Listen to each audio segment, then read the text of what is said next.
not your usual type of pen.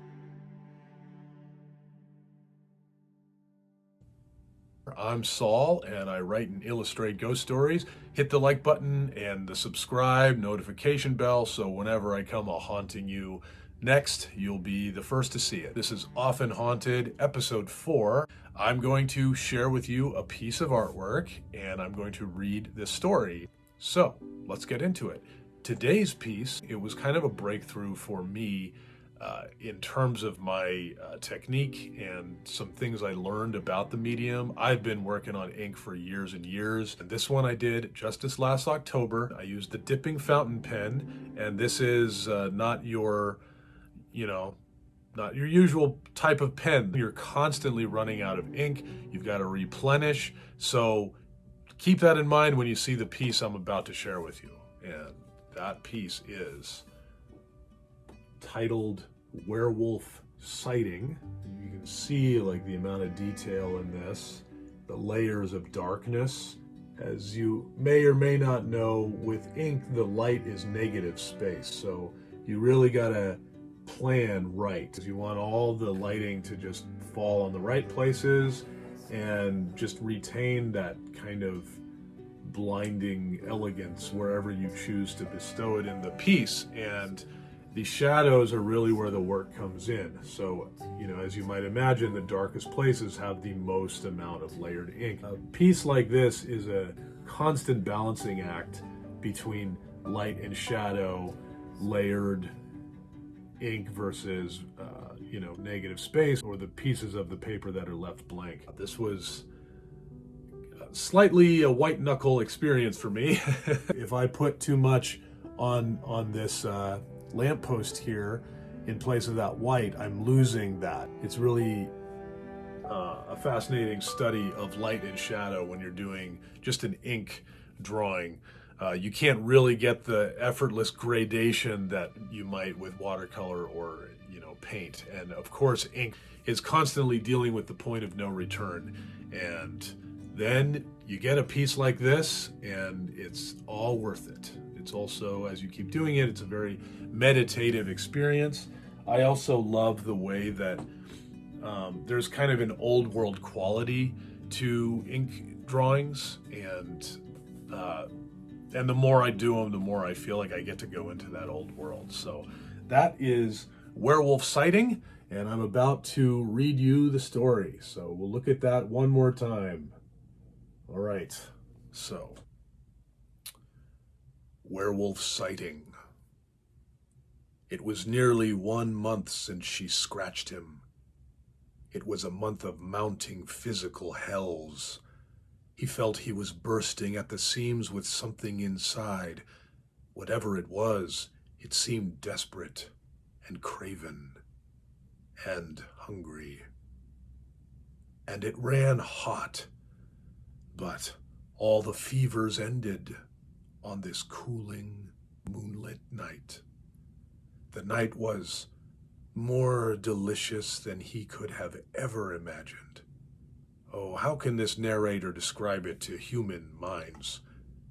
You have heard of the scientific summation about the sense of smell being, 75% that of the tasting sense?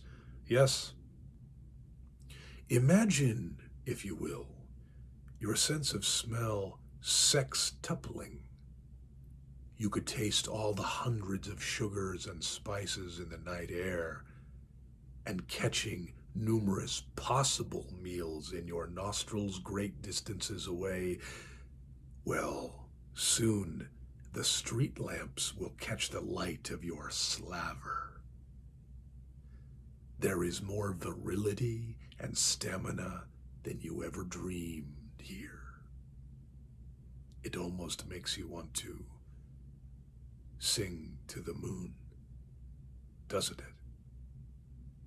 Well, thank you for tuning in. I hope you enjoyed Werewolf Sighting. It was fun to share it with you. Everyone loves a werewolf story. I think we all encounter that questioning between an evolved human being and wanting to just be free, reconnect with your primitive side. Anytime that you feel a connection with the emotion of a maybe just a dog, or just going out in nature. A werewolf, as many of you may know, is a constant muse for me. There's just so much in there. It's a romantic legend, passionate creature, and a fascination for our time. There's always going to be that side of us that looks back and really wants to plumb the depths of our soul of what are we losing the more we go into the age of technology. I think that certainly the same part of me that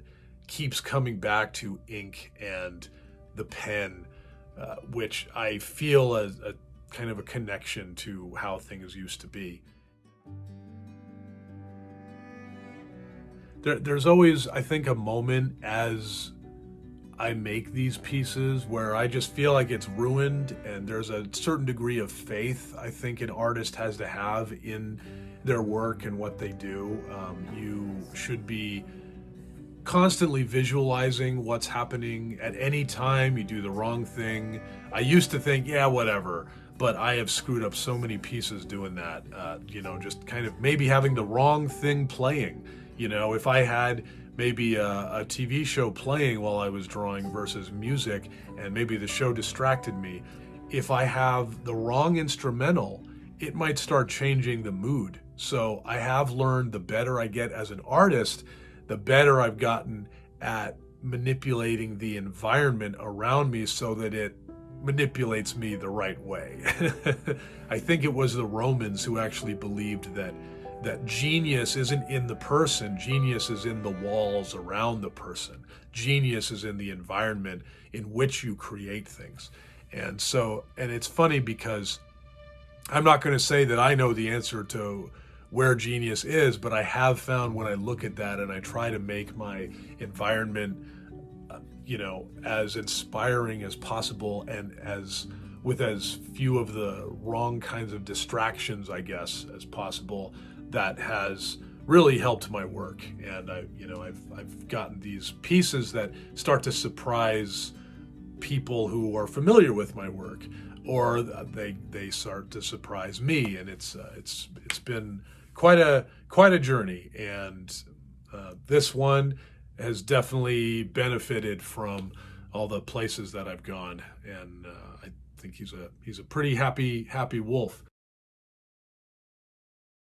If you're interested in seeing more of my artwork, maybe reading some of my stories, you can check out ghostinthegaslight.com. Please check out the gallery there. I will have links that you can go to some fun places in the description.